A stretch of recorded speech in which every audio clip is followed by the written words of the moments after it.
respecto a la destitución de Carlos Caselli como agregado de prensa. Sebastián Fuentes está reporteando ahí en pleno centro. Seba, te escuchamos.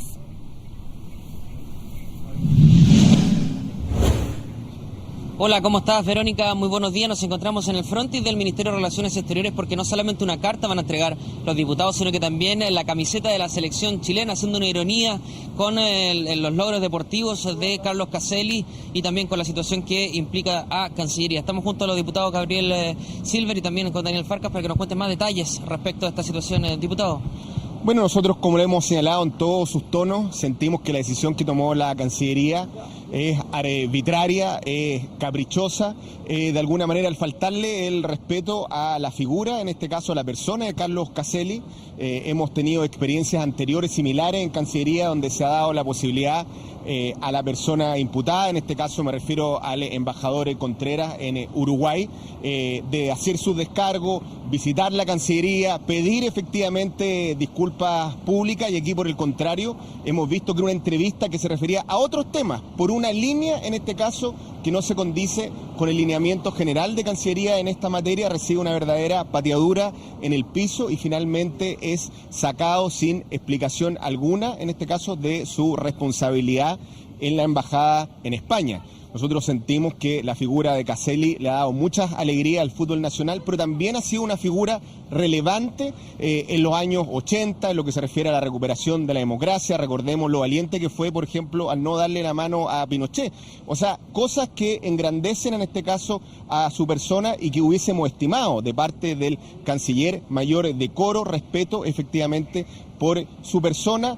Y como decimos, no se lo mide con la misma vara que al resto. Tal vez porque no está en un partido político, porque no tiene un padrino que lo defienda, y aquí, sin más, en este caso por una línea, es sacado de responsabilidades que al final del día nos representaban a todos los chilenos. El ministro Elizalde hacía alusión a que luego de lo que pasó precisamente con el señor Contreras, hay un memorándum, una instrucción escrita respecto de qué cosas se pueden o no decir, y que en este caso habría desobedecido explícitamente esas instrucciones.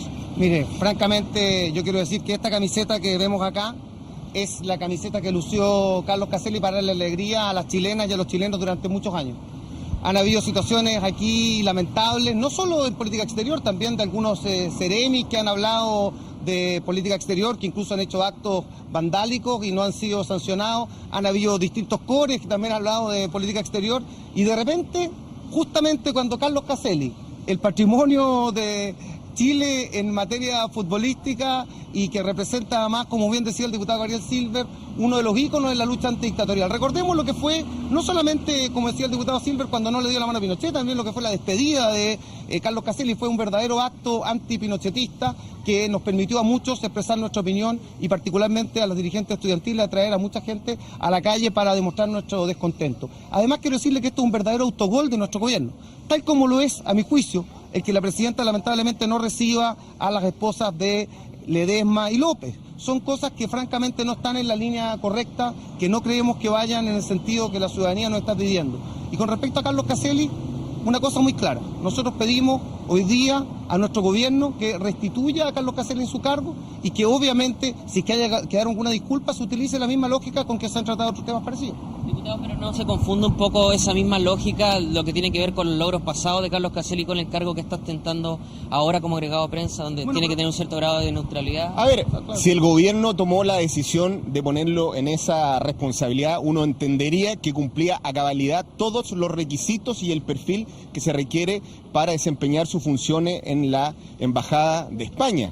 Y como digo, uno lee su entrevista, es bastante completo, y por una línea finalmente es condenado. Si aquí nadie dice en este caso que tal vez no pudo haber habido algún error o falta, pero hubiésemos esperado de nuestro canciller que se lo hubiera citado a este edificio, se hubieran pedido públicas explicaciones, el derecho de todo chileno, de todo funcionario público a hacer sus descargos. Si ese es el gran error de Elizalde, si esto no es una dictadura que finalmente quien se sale de la línea institucional es finalmente sacado y arrojado a la calle. Por el contrario, hubiésemos esperado un nivel de decoro, de respeto por la figura de Caselli, ya que se lo nombró, mínima, en este caso, objetividad, haber escuchado también su descargo. Y decir algo que también con respecto a sus declaraciones. El embajador Contreras faltó a la verdad y uno ve hoy día la abundante evidencia judicial respecto al caso Bombas para darse cuenta de lo lapidario, en este caso, de sus errores y de sus mentiras.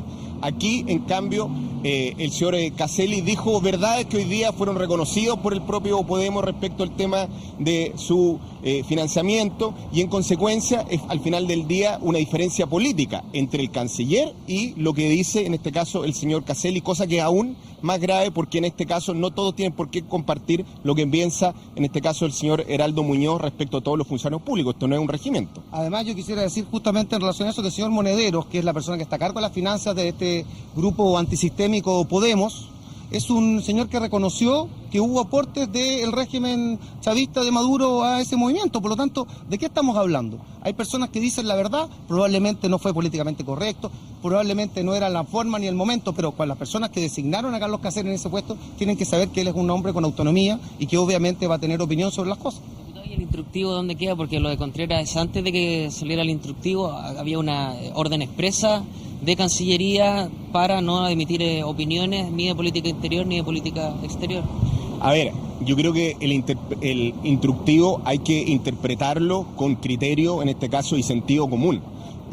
Acá el instructivo hacía un llamado respecto a esta salida de madre como la que hizo efectivamente el embajador Contreras, que ni siquiera dijo verdades que eran cuestionables, dijo derechamente mentiras. Y uno esperaría, obviamente, que aquí cuando se hablan temas que tienen que ver con el ejercicio del cargo, si al final del día, si el señor Caselli está en España, obviamente puede tener opinión respecto de cómo están sucediendo las cosas, como también tiene que hacer vocería efectivamente nuestro embajador. Aquí no queremos embajadores ciegos, sordos o mudos o que sean eunucos del punto de vista de su opinión. De lo contrario, sería una suerte de funcionario de parte, que pondrían timbres, no sé. Yo creo que aquí hay una desaveniencia entre lo que piensa el señor Heraldo Muñoz, de lo que piensa el señor Caselli, y eso, a mi juicio, también lo pone en la cornisa de la persecución política. Cuando uno ve que la Cámara de Diputados, de manera reiterada, mayoritaria, se ha pronunciado en lo que dice relación con el tema venezolano, nosotros esperaríamos también que el canciller, en este caso, escuchara la voz, en este caso, del Congreso, y que la voz de la Cancillería sea coherente, obviamente, con esa línea. Bien, vamos a dejar hasta ahí la entrevista, se nos ha pasado ya un poco el tiempo. Le agradecemos a Sebastián Fuentes, que está en la unidad móvil, por esta entrevista y de esta actividad de rechazo a la decisión del gobierno de sacar a Carlos Caselli de la agregaduría de prensa ahí en España. Nos vamos a la pausa, 10:33, enseguida estamos de vuelta.